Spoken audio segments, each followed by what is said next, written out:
As the government shutdown enters its 20th day, House lawmakers are still on recess as Senate Democrats and Republicans return to the Hill today. We should be able to wrap this up this week if they will sit down and have a negotiation with us. The president has spent 1 hour negotiating this issue with leadership in Congress. That's it, 1 hour. They need to get in the room and stay in the room until we can hash this out.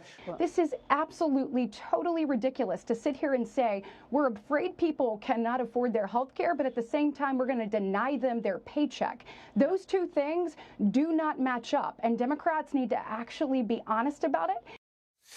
CBS News congressional reporter Torian Small is back on Capitol Hill with the latest. Torian, good morning to you. You know, if we pick up from our conversations from last week, nothing changes until the president and Republican leadership can somehow convince Democrats to get on board with what they're trying to pass. But how can they do that?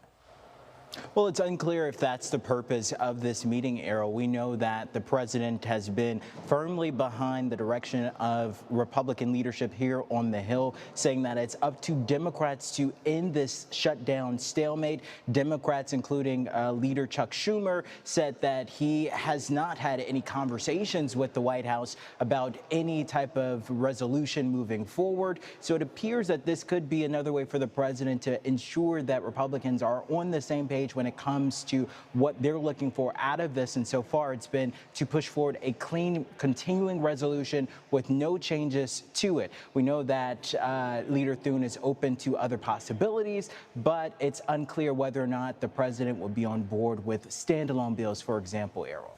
And Senate Majority Leader John Thune says he has plans to bring up a bill that would expect to pay federal workers this week. How might that change the dynamic?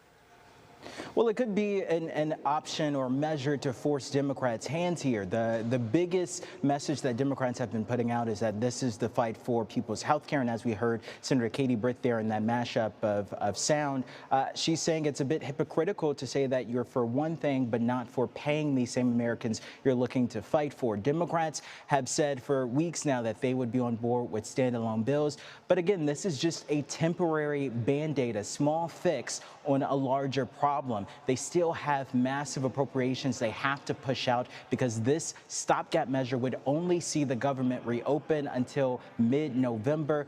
The problem is with folks not in town, especially on the House side, to do some of that work, it'd be a longer time before we see a longer fix to this issue, Errol.